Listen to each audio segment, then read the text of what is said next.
El versículo de memoria dice: el mismo Señor descenderá del cielo con voz de mando, con voz de arcángel y con trompeta de Dios, y los muertos resucitarán primero.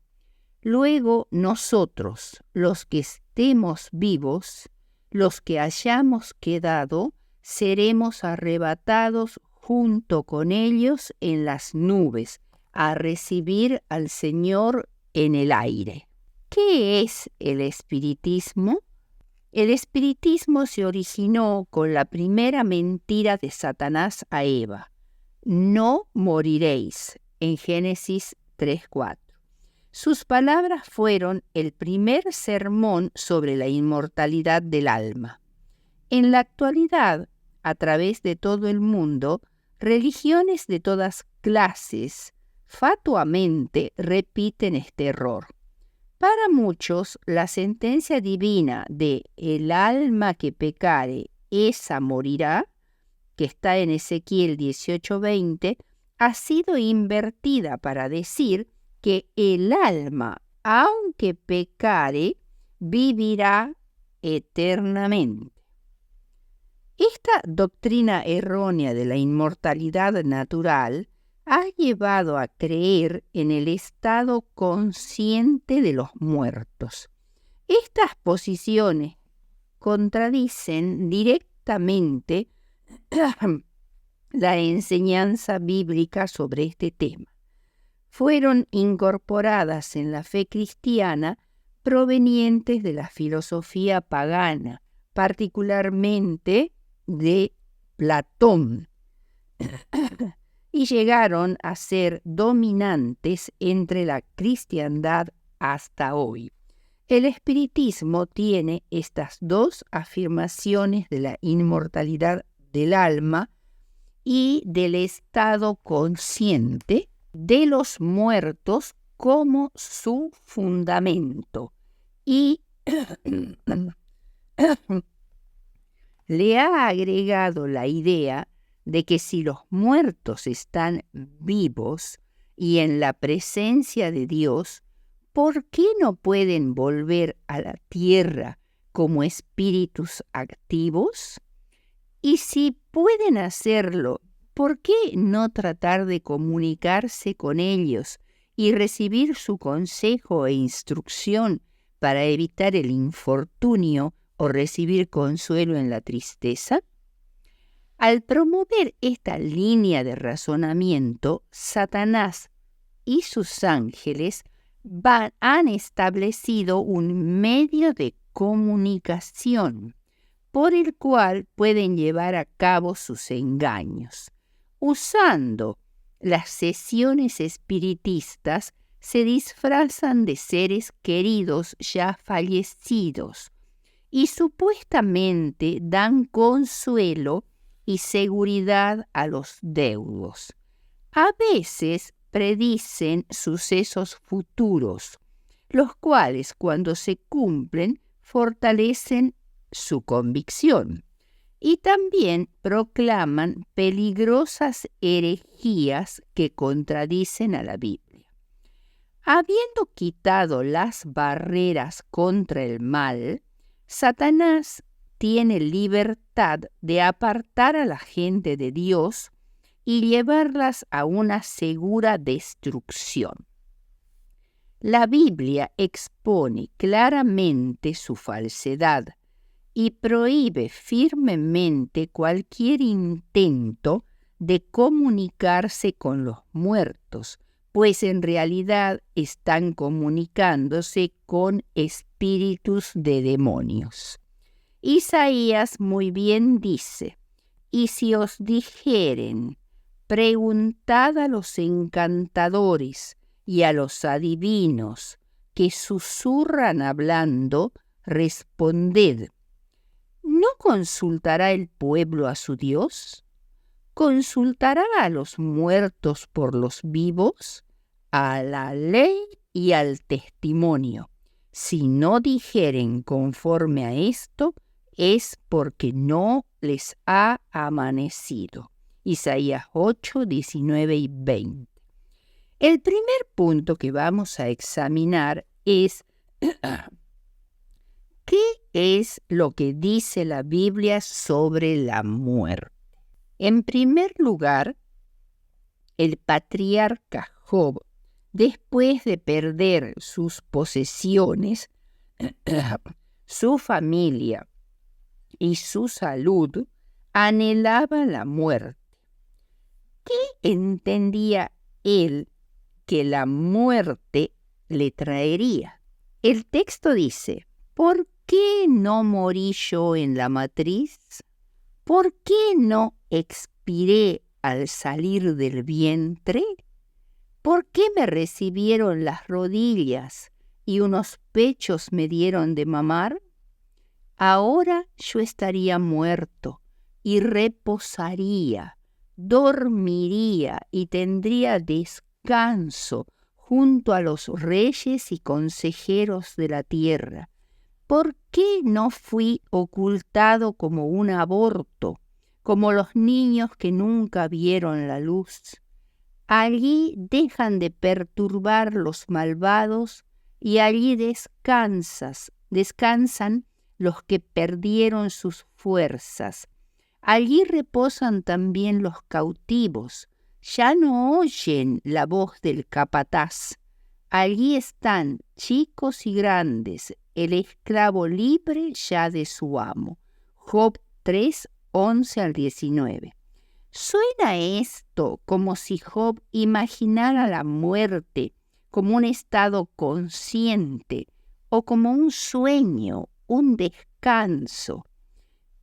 El segundo punto es, ¿y qué hay de Jesús cuando dijo, no os asombréis de esto, porque llegará la hora cuando todos los que están en los sepulcros oirán su voz, y los que hicieron lo bueno saldrán a resurrección de vida, pero los que hicieron lo malo a resurrección de condenación? Juan 5, 28 y 29.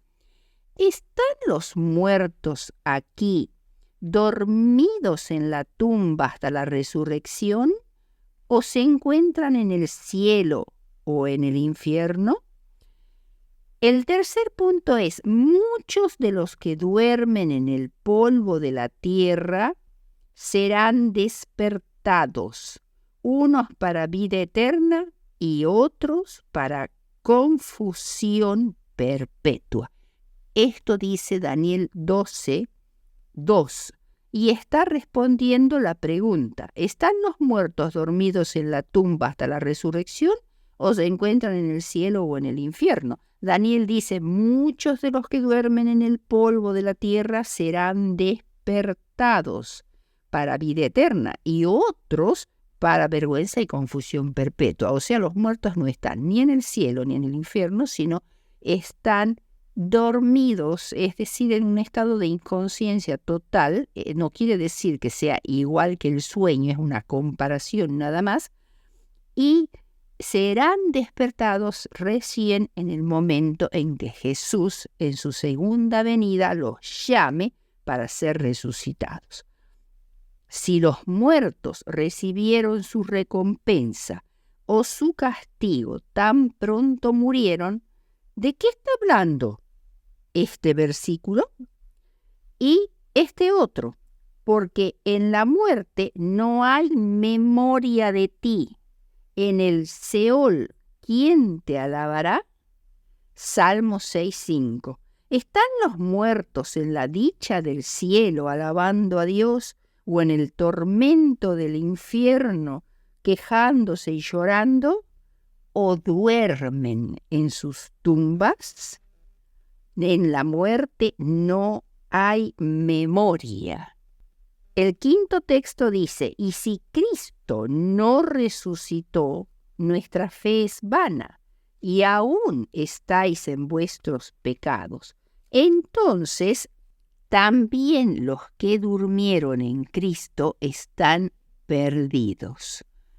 ¿Cómo podría ser esto si los muertos en Cristo ya están en el cielo?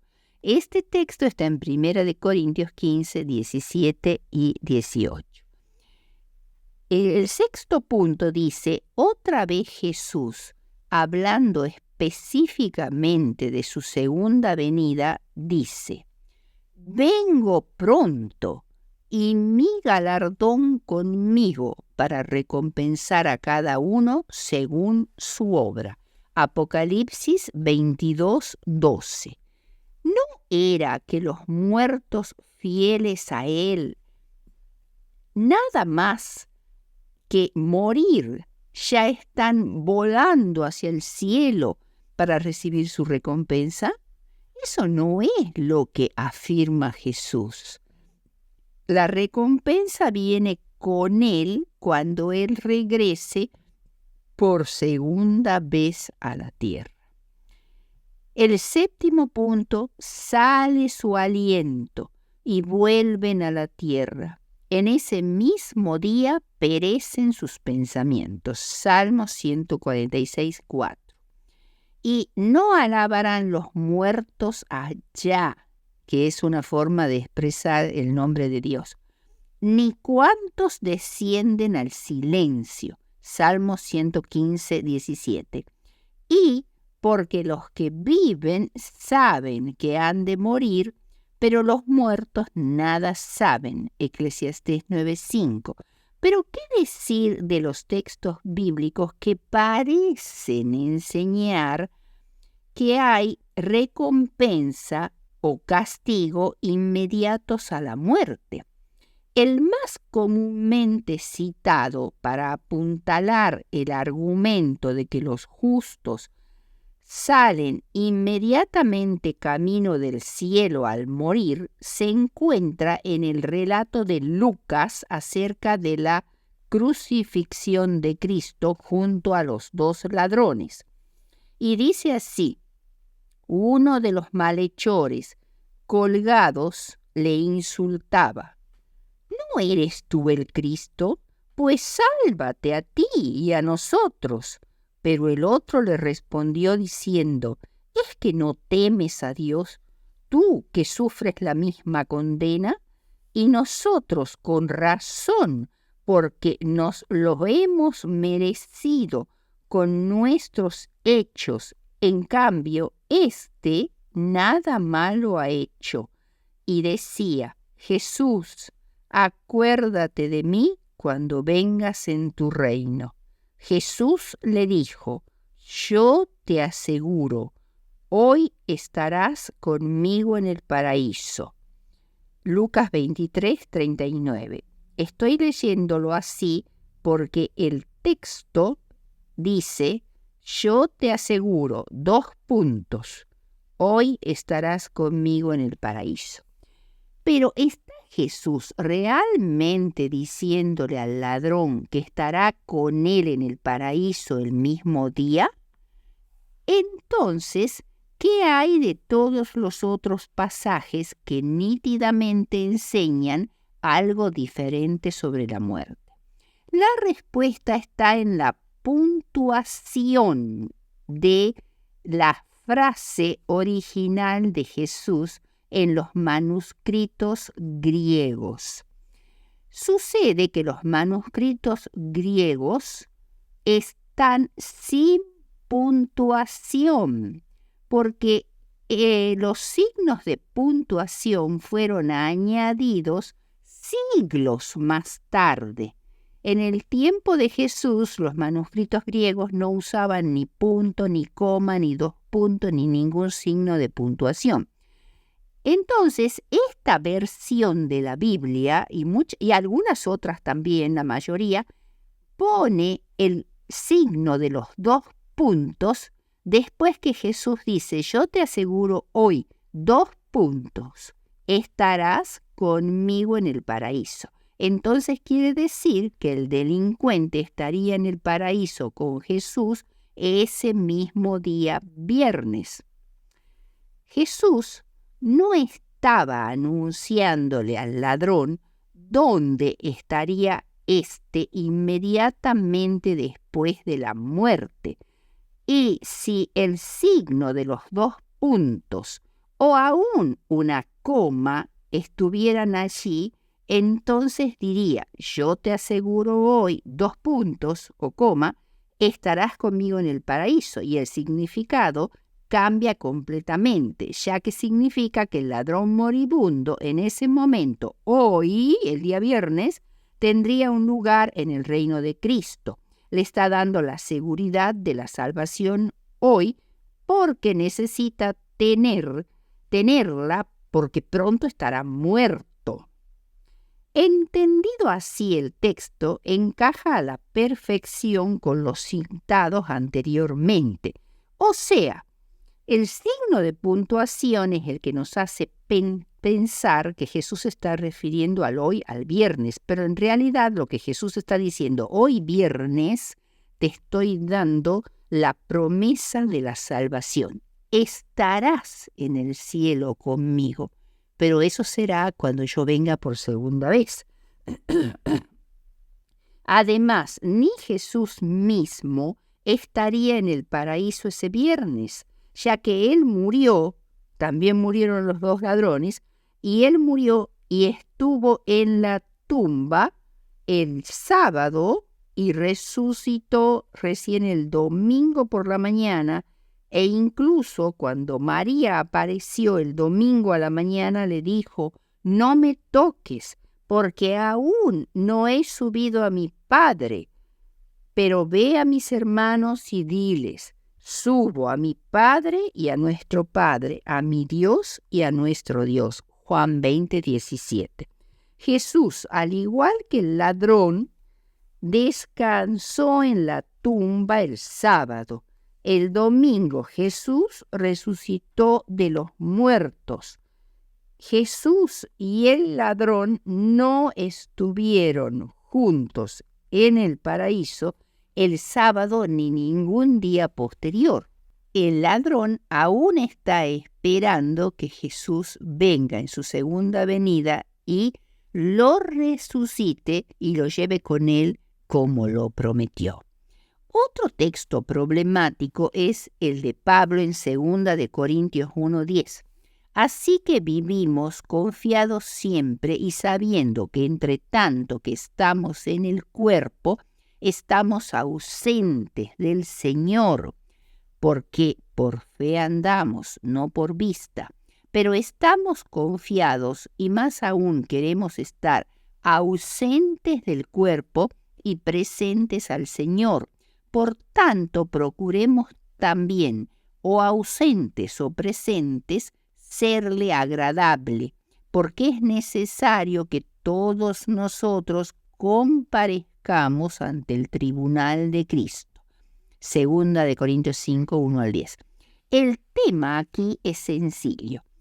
Como seres humanos en este mundo, en esta morada terrenal, es decir, nuestros cuerpos mortales, sufriremos, gemiremos y nos sentiremos agobiados. Pero, declara, no renunciaremos a la esperanza, porque tenemos la promesa de una habitación celestial, es decir, un cuerpo que no muere ni se corrompe, que nos será dado para el tiempo en que lo mortal sea absorbido por la vida eterna. Tener un cuerpo mortal aquí y ahora se describe, o Pablo lo describe, como estar ausentes al Señor. Por eso el texto dice, así que vivimos confiados siempre, ya sabiendo que entre tanto que estamos en el cuerpo, tenemos este cuerpo mortal y con tendencia al pecado, entonces estamos ausentes del Señor. Pero cuando seamos despojados de este cuerpo mortal y provistos de un cuerpo inmortal o una habitación celestial, como también él la llama, estaremos presentes al Señor en el cielo. O sea que Pablo no está hablando de lo que pasa inmediatamente al morir. Otro pasaje usado para enseñar que los muertos están en el cielo es: pero si el vivir en la carne resulta para mí en beneficio de la obra, no sé entonces qué escoger. De ambas estoy puesto en estrecho, teniendo deseos de partir y estar con Cristo, lo cual es muchísimo mejor, pero quedar en la carne es más necesario por causa de vosotros. Esto también lo dice Pablo en Filipenses 1, 19 al 26. Para mí el vivir es Cristo y el morir es ganancia, añade también. El apóstol preferiría estar en el cielo con Cristo que aquí con los discípulos. Pablo no está proclamando que en cuanto muera estará con Cristo, pues él sabe que los muertos duermen. Una vez que cierre los ojos al morir, si Cristo retornara en 2 minutos después de su muerte o en 2000 años después de su muerte, para él no habría diferencia alguna, pues cuando muere es inconsciente del paso del tiempo y la próxima cosa de la cual él será consciente es que estará con Cristo al margen de cuánto tiempo ha pasado entre su muerte y su resurrección y el estar al lado de Cristo.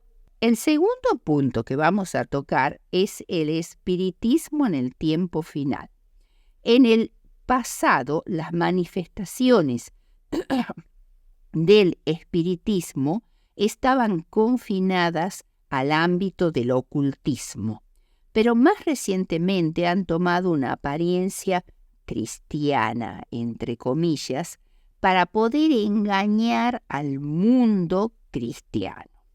Sus efectos son sutiles y engañosos. Los espiritistas hacen hincapié en el amor como si fuese el atributo principal de Dios, pero lo rebajan al nivel de un sentimentalismo enfermizo y hacen poca distinción entre el bien y el mal. La justicia de Dios, su reprobación del pecado, las exigencias de su santa ley, todo eso lo pierden de vista. El decálogo es presentado como letra muerta. Fábulas agradables y encantadoras cautivan los sentidos e inducen a los hombres a rechazar la Biblia como fundamento de su fe. Esto lo dice El conflicto de los siglos, la página 614. Ante nosotros está la hora de la prueba, que ha de venir sobre el mundo entero, y entre ellos hay muchas formas nuevas de espiritismo, como, por ejemplo, las experiencias cercanas a la muerte, que se abrevian como SM, experiencias cercanas a la muerte. Otro argumento usado para apoyar la idea de una vida consciente después de la muerte aparecen en los relatos de personas que han proclamado haber muerto y luego regresaron a la vida y ofrecen informes fantásticos sobre encuentros con seres espirituales, aseguran haber estado con ángeles y haber hablado con ellos, con sus seres queridos e incluso con una forma divina, como una luz muy resplandeciente que muchos asocian con la presencia de Dios o con Jesús. ¿Cómo conciliar estas experiencias con lo que la Biblia dice acerca de la muerte? En primer lugar, esto se llama experiencias cercanas a la muerte. Y la palabra cercana o cercano, veamos lo que realmente significa. Ser cercano a algo no es lo mismo que ser ese algo. Estar cerca de un genio no es ser un genio. Y estar cerca de la muerte no es lo mismo que estar muerto. Es cierto que en estas SM el corazón y la respiración se detienen. En la mayoría de los casos eso es por unos pocos minutos, de tal manera que no aparecen características típicas de la muerte, como son el rigor mortis, es decir, que los músculos se ponen rígidos y en el muerto reciente no pueden movilizarse los miembros o flexionárselos porque los músculos están completamente endurecidos. O tampoco aparece otro fenómeno que es muy posterior después, es la descomposición del cuerpo. La ciencia médica, por su parte, ha propuesto factores psicológicos o sustancias bioquímicas que producirían las experiencias de la SM. La ausencia de actividad del sistema nervioso solamente, sin elementos sobrenaturales en absoluto. Veamos ahora, fuera de estas experiencias cercanas a la muerte, hay otros elementos que son muy importantes, son las enseñanzas de la nueva era. Estas personas que dicen haber pasado por una experiencia cercana a la muerte no manifiestan necesidad de Cristo y de su don de salvación. Por el contrario, estas personas proclaman que los seres espirituales que encontraron en ese encuentro cercano le daban consoladoras palabras sobre amor, paz y bondad, pero nada acerca de la salvación en Cristo, nada acerca del pecado, nada acerca del juicio. Lo que refieren suena más bien como el dogma de la nueva era, que es una sensación de paz y quietud con cesación del dolor, una sensación de estar flotando fuera del cuerpo y luego ser arrastrados por un túnel oscuro acompañado de un fuerte ruido, después de lo cual pueden visualizar a amigos, familiares u otras personas que ya murieron, o aún ángeles que le dan la bienvenida y los confortan. Al final alcanzan la luz y encuentran un ser de luz que les hace sentir amados y sin temor. Hay en este punto un reposo de sus vidas, pero no hay juicio. Alcanzan una frontera límite que no pueden traspasar y luego se les da la opción de regresar a la vida porque aún no ha llegado su hora. Desilusión al volver, dolor, depresión y finalmente se vuelven más espirituales, menos materialistas y ya no le temen a la muerte. Pero la persona que ha experimentado una SM se vuelve ampliamente receptivo a los mayores engaños ocultistas o espiritistas. No sienten necesidad de Jesús, ni de un cambio, ni de arrepentimiento, ni de confesión, ni de perdón. Finalmente se concluye que sea lógica o ilógica la creencia en la inmortalidad del alma, mantiene aún hoy todo su vigor, manifestándose en toda clase de creencias religiosas, particularmente en el ocultismo y la nueva era. Y, desafortunadamente, buena parte de la cristiandad, muchas iglesias protestantes y aún también bastantes componentes o personas de la Iglesia Católica comulgan con ella también. Esta doctrina de la inmortalidad del alma ha llegado a ser casi un dogma. ¿Qué es un dogma? Algo que se acepta como una autoridad absoluta que no se discute, que no tan solo es contradictorio con respecto a las Escrituras, sino que despoja a la segunda venida de Cristo de su poder real y la esperanza que nos da. En conclusión, se hace mucho énfasis en la influencia poderosa del espiritismo en los últimos días, ya que el diablo usará toda clase de señales, prodigios y milagros espectaculares.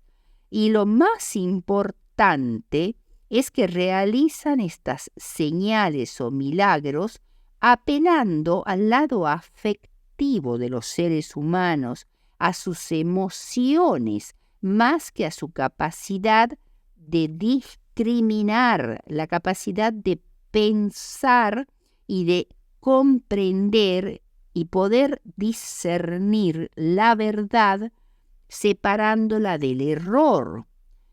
Es como si no tuvieran esa capacidad de la inteligencia, de discernir la verdad del error.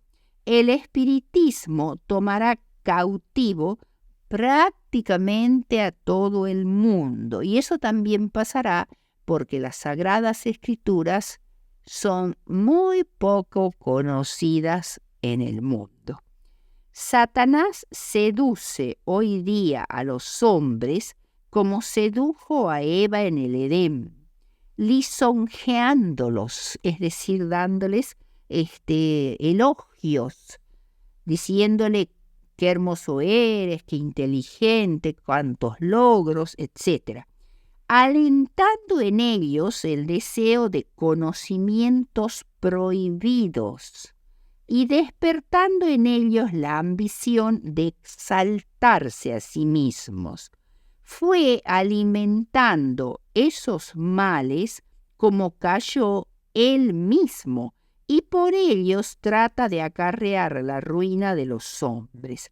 El espiritismo enseña que el hombre es susceptible de adelanto, que su destino consiste en progresar desde su nacimiento aún hasta la eternidad y alcanzar la divinidad o llegar a ser divinos.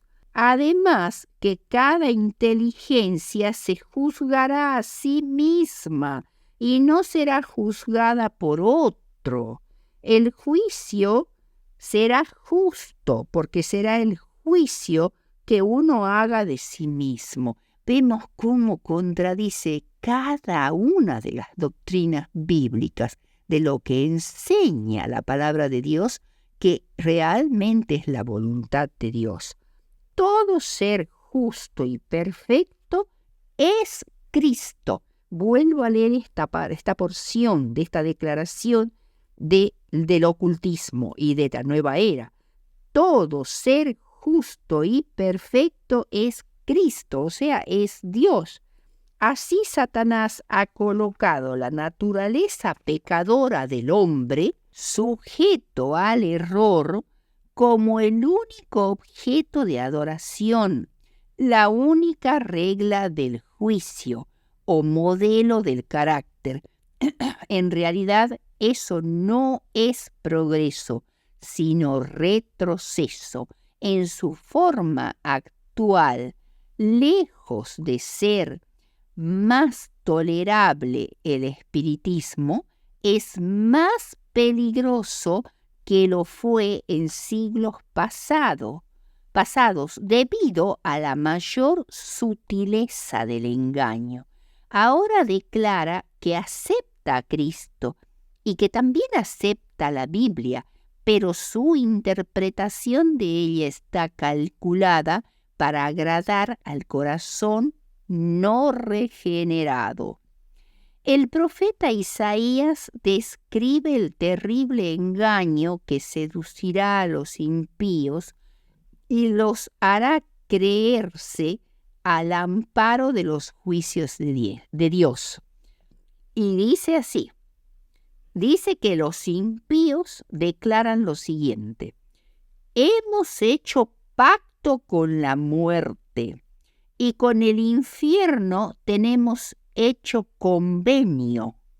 Cuando pasara el azote cual torrente, no nos alcanzará, porque hemos puesto las mentiras por nuestro refugio, y entre los embustes nos hemos escondido. Esto dice Isaías 28:15. Este texto es extraordinario. Pero el espiritismo es la obra maestra de seducción de Satanás. Todos, menos los que estén protegidos por el poder de Dios y la fe en su palabra, se verán envueltos en esta maraña de engaños.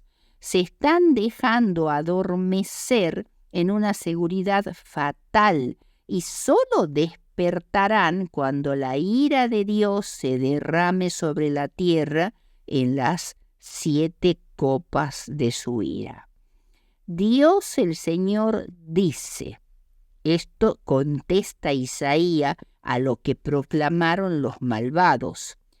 Isaías les dice lo siguiente, que Dios dice, también pondré el juicio por cordel y la justicia por plomada, y la granizada barrerá el refugio de mentiras, y las aguas arrebatarán vuestro escondrijo.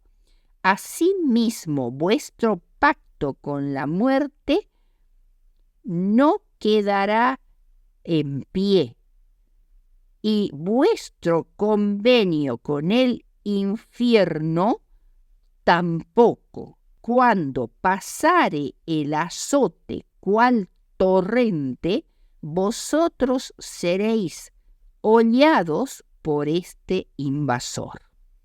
Isaías 28, 17 y 18. Esta es una cita, toda esta conclusión es una cita del Conflicto de los Siglos, páginas 341 y 342.